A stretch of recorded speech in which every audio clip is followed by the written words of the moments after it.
I thank Mr. Shearer for his briefing.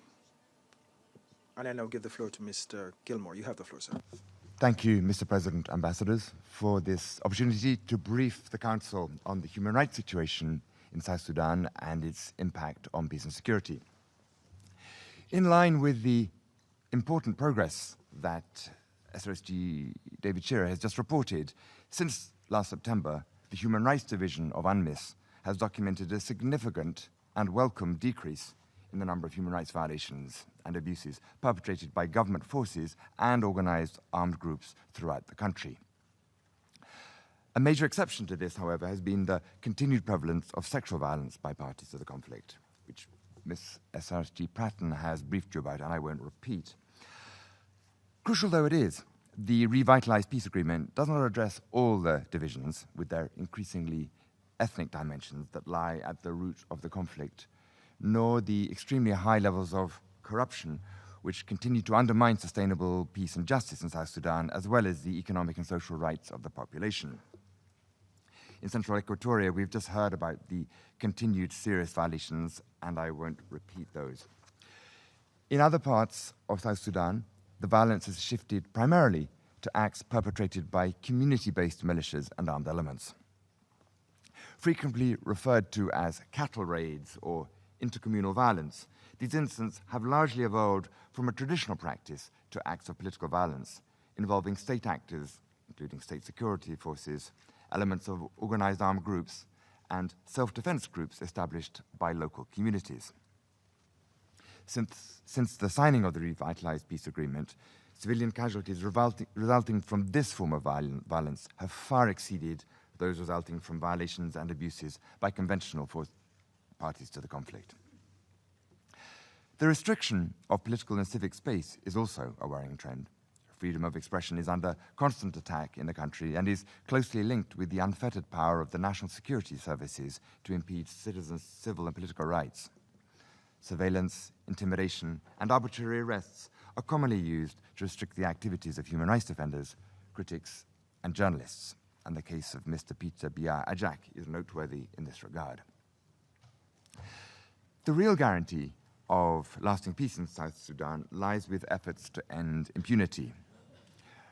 Many reports have concluded that there are reasonable grounds to believe that gross violations of international human rights law and international humanitarian law and international crimes have been committed by the parties to the conflict. These include joint reports by OHCHR and UNMISS, those of the panel of experts, and the Commission of Human Rights in South Sudan established by the Human Rights Council.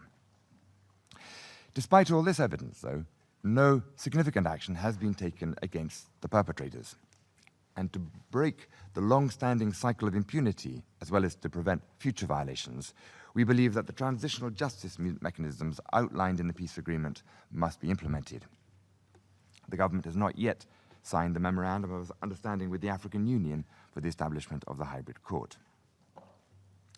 UNMISS has supported the state in its efforts to deliver justice at local levels, offering what David Shearer has just called some important glimmers of hope amidst the challenges facing the country, including through mobile court initiatives.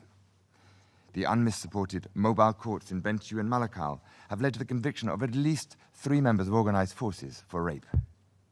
We are encouraged that on the 14th of March, government speakers, including the Minister of Defense and the Chief of Defense Forces, publicly conceded that members of the government security forces had been involved in perpetrating sexual violence and urged commanders to ensure that the perpetrators of these acts are held accountable. Real change starts with an acknowledgement of the problem, so we welcome this step. UNMISS Human Rights Division also regularly engages with and provides support to national authorities, security forces, civil society organizations, and community groups on a range of human rights issues. It supports human rights forums in all of the field offices, such as in Bentiu just last week, chaired by the state governor and attended by key partners to address justice and sexual violence in hotspot areas. 2 concluding observations, Mr. President. We hope that the international community and the Security Council will continue to urge as strongly as possible the South Sudanese parties to implement their commitments made to end hostilities and to stop the sexual violence.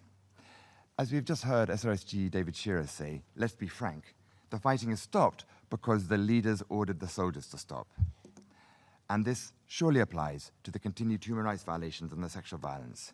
If the leaders order the soldiers to stop these, they too will largely stop. And secondly, we also hope everyone, including the Council, will continue to press the parties for the establishment of the accountability and the transitional justice mechanisms that are outlined in the revitalised peace agreement. Thank you.